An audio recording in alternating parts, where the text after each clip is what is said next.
ओम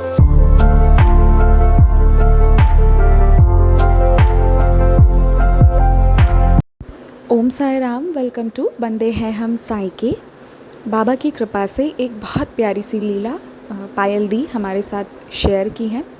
इस एक्सपीरियंस को आप लोग सुनिए, बाबा के होने का अनुभव कीजिए और बस आनंद लीजिए इस अनुभव का। बाबा आप सभी के साथ हैं और अपने भी अनुभव आप शेयर कर सकते हैं, पर प्लीज़ मुझे मैसेज कीजिएगा व्हाट्सएप पर, क्योंकि बहुत सारे कॉल्स आते हैं तो आप भी समझ सकते हैं, बहुत मुश्किल हो जाता है।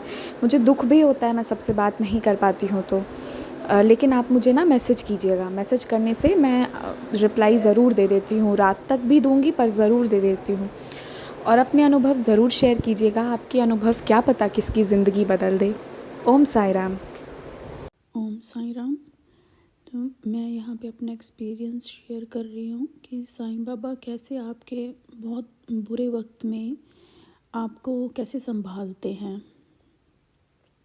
तो मैंने बचपन में कभी साईं बाबा की पूजा नहीं की थी, ना ही हमारे घर में किसी ने पूजा की थी। बस मेरे को सिर्फ इतना पता था कि हाँ, वो शिरडी में हैं, वहाँ पे लोग उनकी पूजा करते हैं, लेकिन ऐसा मैंने कभी उनकी पूजा नहीं की थी। तो यूएस में आने के बाद आफ्टर मैरिज ओनली यहाँ पे तब मैं उनके जैसे टेंपल गई तो थोड़ा बहुत उनको पता चला, लेकिन फिर भी इतना नहीं मानती थी मैं, इतनी कोई मतलब डेडिकेशन नहीं थी। तो यूएस में आने के बाद ही जो लाइफ है ना, वो बड़ी स्ट्रगल वाली रही। एक तो जो यहाँ पे पहले कॉलेज में एडमिशन लेने के लिए तो ऑलरेडी जो हमने इंडिया में स्टडी की हुई थी वो दोबारा से करनी थी, और वो बहुत टफ़ एग्ज़ाम्स थे जो मैंने दिए। और फिर कितने सालों के बाद मेरे को कॉलेज में एडमिशन मिली, लेकिन उसके बाद क्या हुआ कि मेरी तबीयत बहुत ख़राब हो गई, बहुत ज़्यादा, और मेरे को कॉलेज को छोड़ना पड़ा। तो वो बहुत बड़ा एक बुरा फेज़ था, क्योंकि एक तो मेरे को इतने सालों की जो एडमिशन थी वो छोड़नी पड़ी, ऊपर से उस एडमिशन के लिए हमने काफ़ी लोन लिया हुआ था, तो फिर वो लोन भी था। और फिर मेरी हेल्थ जो थी वो भी एक सबसे बड़ी वो था कि हेल्थ इतनी ज़्यादा ख़राब हो गई थी। और मेरे हस्बैंड ने ना, जब मेरी एडमिशन हुई थी तो उन्होंने अपनी जो प्रॉपर जॉब थी वो छोड़ दी थी और एक ऐसे छोटी साइड जॉब ले ली थी, ताकि हमें मतलब एक तो कि 2 जगह रेंट नहीं पे करना पड़ेगा और हम सेम सिटी में रह पाएंगे। तो और जहाँ पे हम रहते थे वहाँ का वो बिग सिटी था, तो उसका रेंट भी बहुत ज़्यादा था, तो हमारा रेंट भी नहीं निकलता था। और तो फाइनेंशियल, पर्सनल, प्रोफेशनली सारी प्रॉब्लम्स आ गई थी एकदम से। और मेरा एक बहुत छोटा बेटा था, उसको मैंने इंडिया छोड़ा हुआ था, तो वो भी था। तो सब तरफ से ना लाइक ऐसे दिख रहा था कि कुछ रास्ता दिख ही नहीं रहा था। और तभी उसी दौरान क्या हुआ ना कि मेरे को साईं बाबा की तरफ बड़ा ऐसे खिंचाव सा महसूस होने लगा।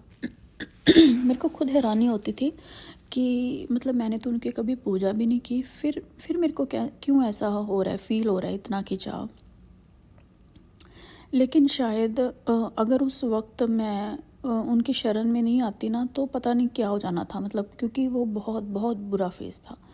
और तब मेरी तबीयत इतनी ख़राब थी कि मैं उठ भी नहीं पाती थी, नॉर्मल घर के बेसिक काम भी नहीं कर पाती थी।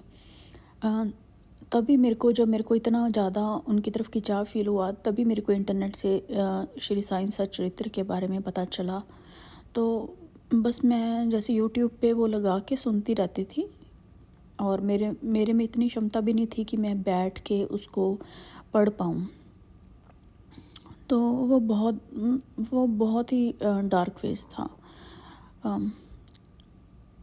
फिर ऐसे हालांकि मेरी तबीयत काफ़ी साल तक बाद में भी ख़राब रही, इंडिया में आके भी काफ़ी मैंने ट्रीटमेंट करवाया है, लेकिन वो कई बार होता है ना कि वो एक छोटा सा फेज़ होता है, उसमें आप कुछ भी कर सकते हो, ऐसे लगता है कि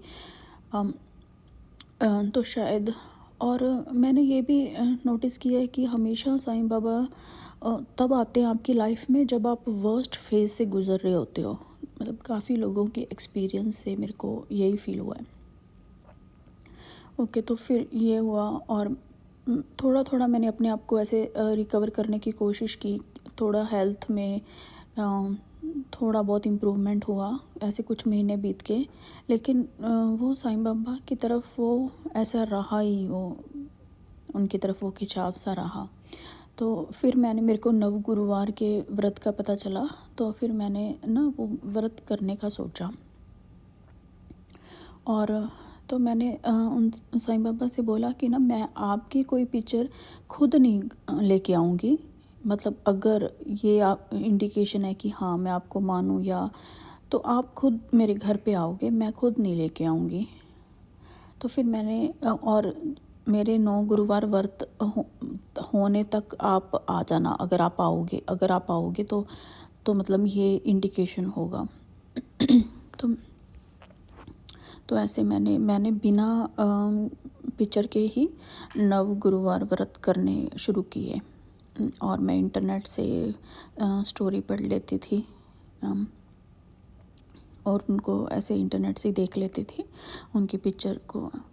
तो हर गुरुवार को मैं सोचती थी कि शायद कोई मिरेकल होगा ना, लेकिन दिमाग में ऐसे भी था कि कैसे, हमें तो वहाँ पे कोई इतना जानता भी नहीं था कि कोई ऐसे गिफ्ट दे जाएगा या लेकिन बस फिर ऐसे हर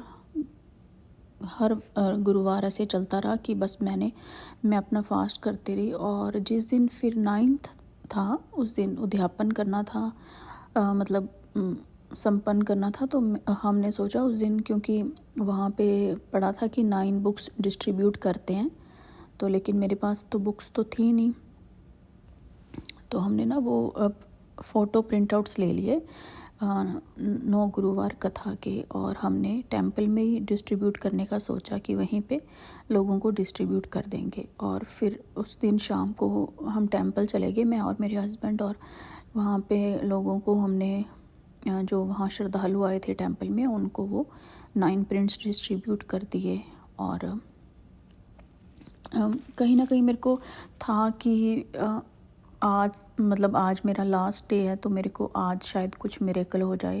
लेकिन वहाँ पे हम काफ़ी टाइम रुके, लेकिन कुछ ऐसा नहीं हुआ। और फिर हम पूजा करके ना टेंपल से बाहर निकलने ही लगे थे कि जो उनके कोई मैनेजमेंट के होते हैं वहाँ पे, तो उन्होंने हमें आवाज़ लगाई।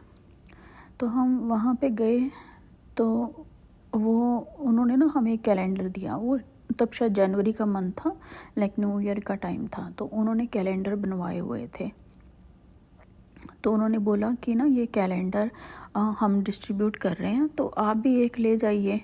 तो और जब मैंने कैलेंडर देखा, तो वो हर मंथ पे साईं बाबा जी का स्वरूप था, लाइक जनवरी फरवरी। तो मैंने एक पिक्चर के रूप में उनको बोला था कि आप आ जाइए, और वो मतलब 12 पिक्चर्स होगी हर मंथ की।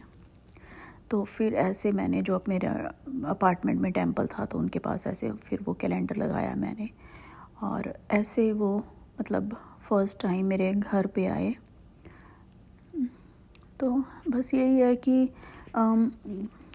बाद में यही फील हुआ कि आप में जो प्रॉब्लम्स होती हैं, जो स्ट्रगल्स आपकी लाइफ में होती हैं, वो तो आपको करनी पड़ती हैं, उसका तो कुछ हो नहीं सकता। लेकिन वो शायद आपको ईज़िली, आपको जैसे कहते हैं ना कि सेल करवा देते हैं शायद थोड़ा ईज़िली, बस वही है, वही लगता है। ओके जी, ओम साईं राम।